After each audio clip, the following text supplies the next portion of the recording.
大家好，欢迎来到慧宇强势文化频道。在这里，我们将一起穿透人性，掌握财富密码，解读情感真相，颠覆你的认知边界，与您一同成长。记得点赞订阅并打开小铃铛，这样您就不会错过我每天的新视频。今天我想跟大家聊两个问题。第一个是，你觉得人性是偏向善良还是偏向阴暗？我个人觉得是善良的，大家怎么看呢？可以在心里默默想一想，或者把想法甩到评论区上。第二问题是，如果人性真是善良的，为什么那些赚大钱的人总是盯着人性的阴暗面、人性的弱点去搞钱呢？这不矛盾吗？我觉得一点都不矛盾。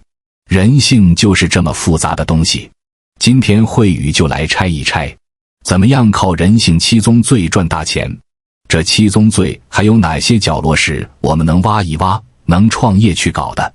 我始终相信，只要人类还没被 AI 彻底取代，当然 AI 现在是挺猛的，但还没到那一步，这七宗罪就是你赚钱的超级武器。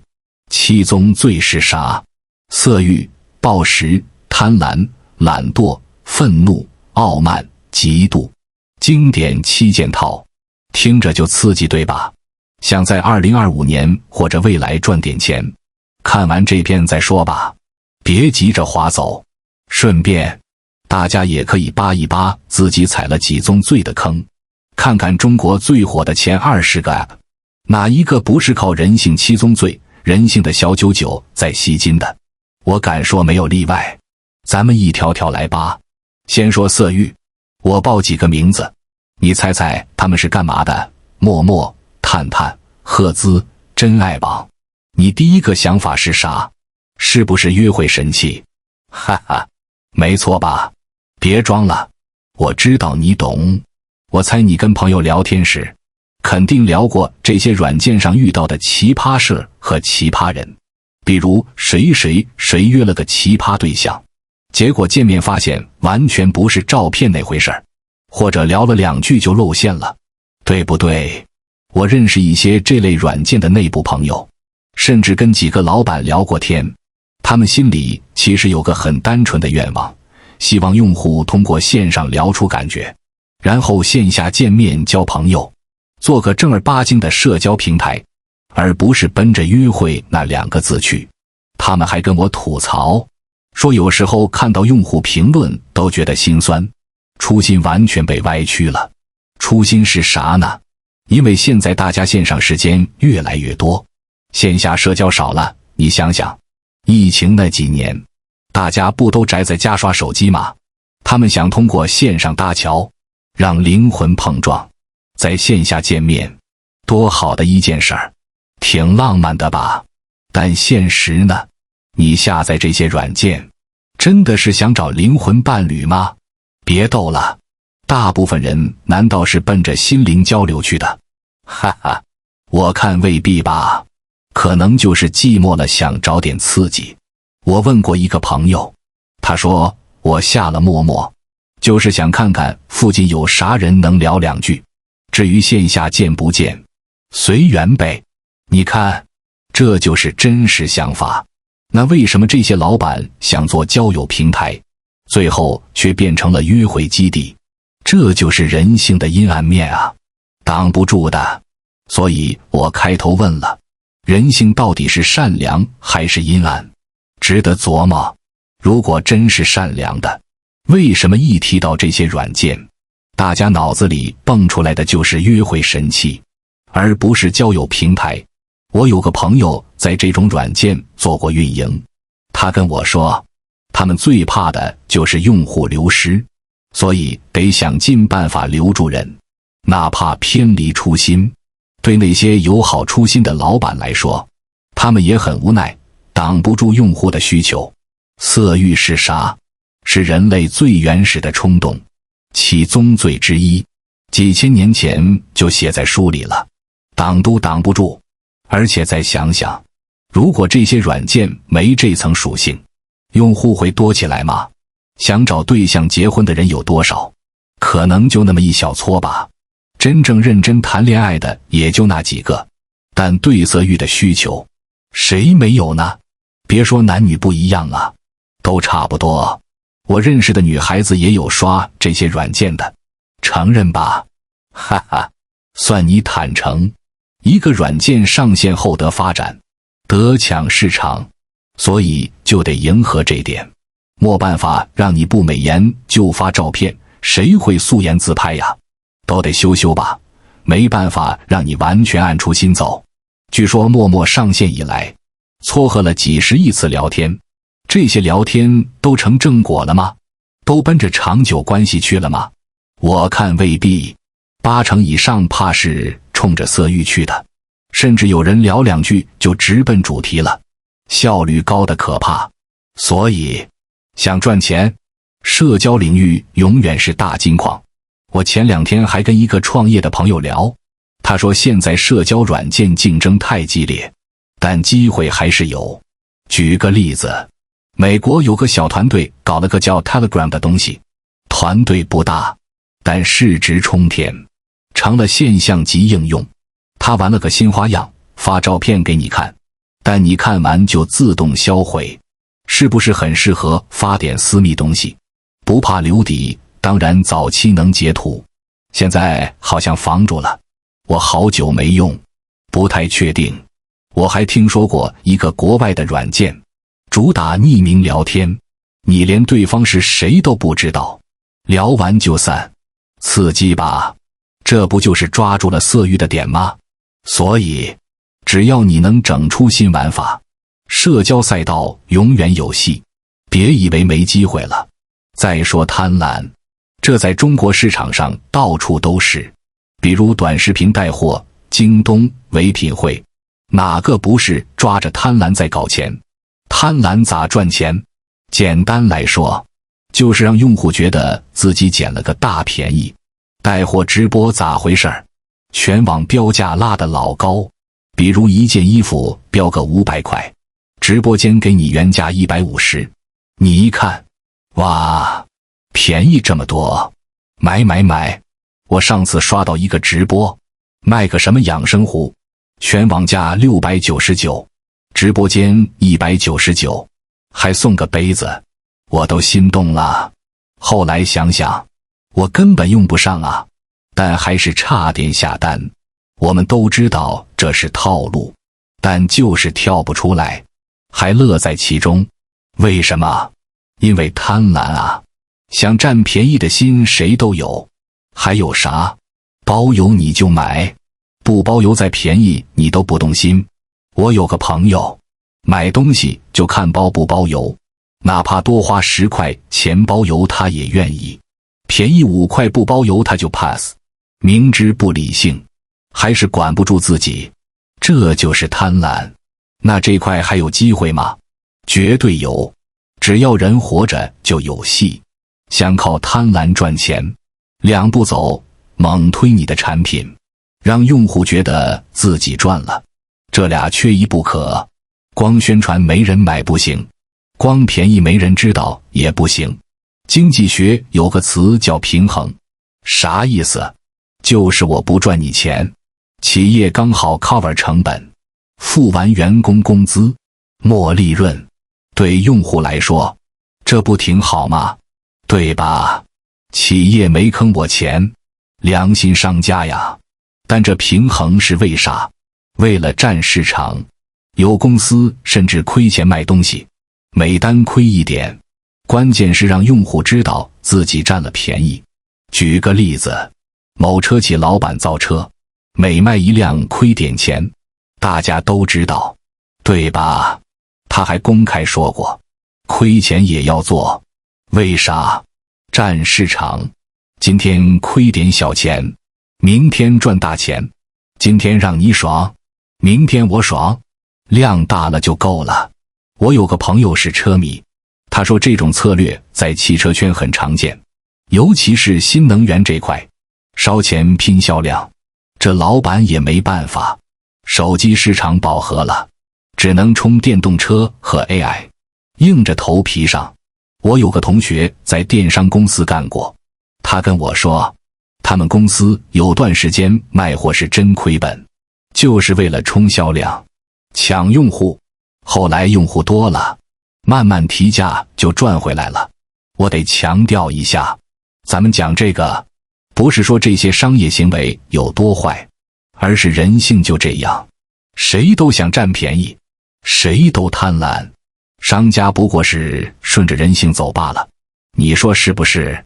接着是懒惰，比如美团外卖、快手、小红书，哪个不是靠懒惰圈钱的？咋懒呢？几年前有人跟我说，快手也就火个2-3年，我说不可能，他能活得老长老长。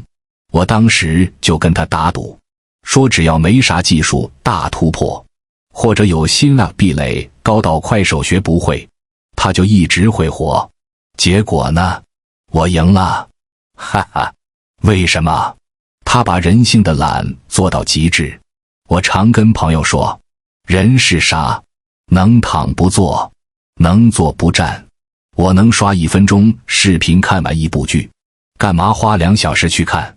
我能10分钟听完一本书，干嘛自己翻书？这几年短视频多火呀！我有个朋友，天天刷快手，一天能刷3-4个小时。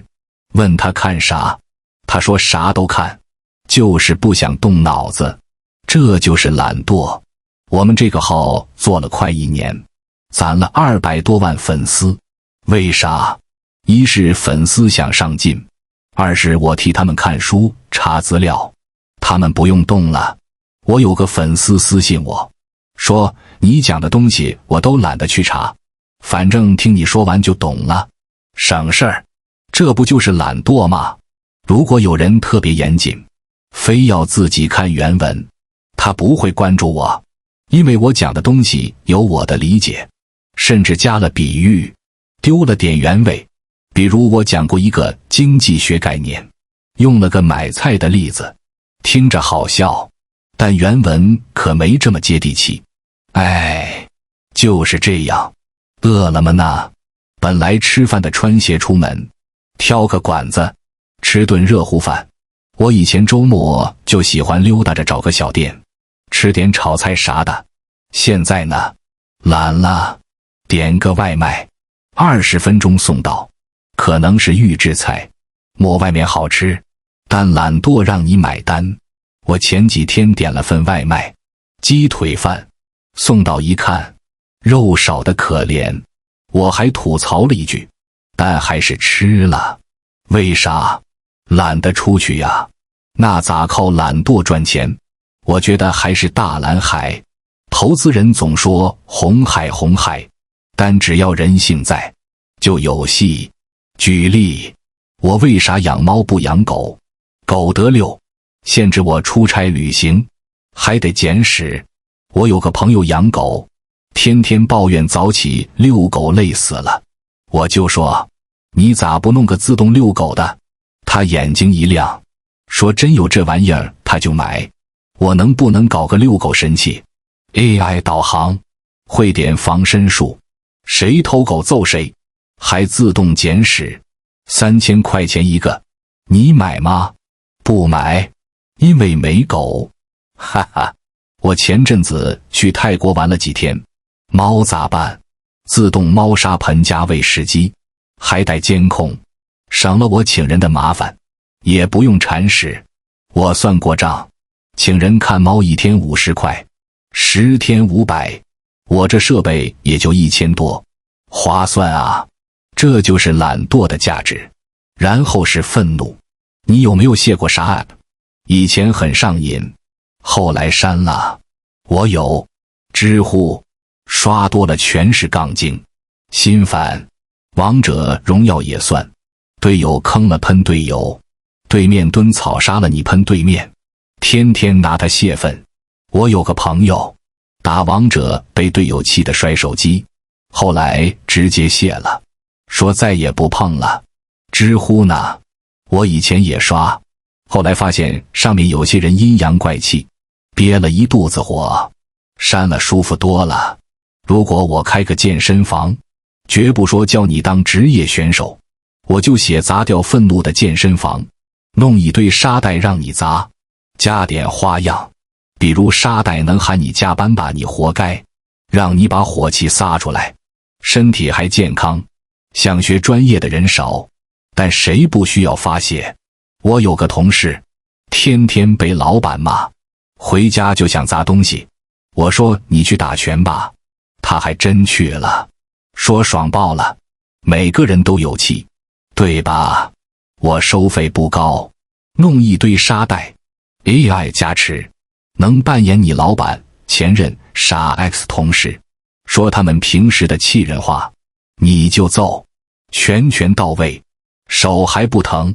我前几天跟一个朋友聊，他说健身房现在都不赚钱了。我说你换个思路，主打发泄，准火，找个拳王当顾问，生意能差吗？再说暴食，外卖、小份卤味、奶茶店，都是。外卖不用说了，大家想立刻填饱肚子，想吃顿大餐解压。我有次加班，饿得不行，点了份炒饭，10分钟送到，吃完感觉活过来了。小份卤味呢？你做过糖醋排骨吗？做过，知道多麻烦吧？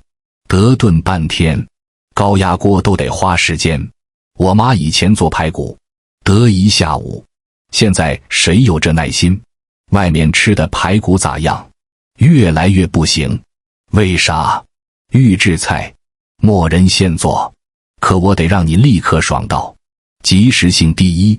以前老饭馆过年加盐，把你口味养重，别加菜你吃不惯，控制你的胃。我小时候吃过那种饭馆，咸得要命，但就是上瘾。吃是人的底层需求，谁不喜欢好吃的？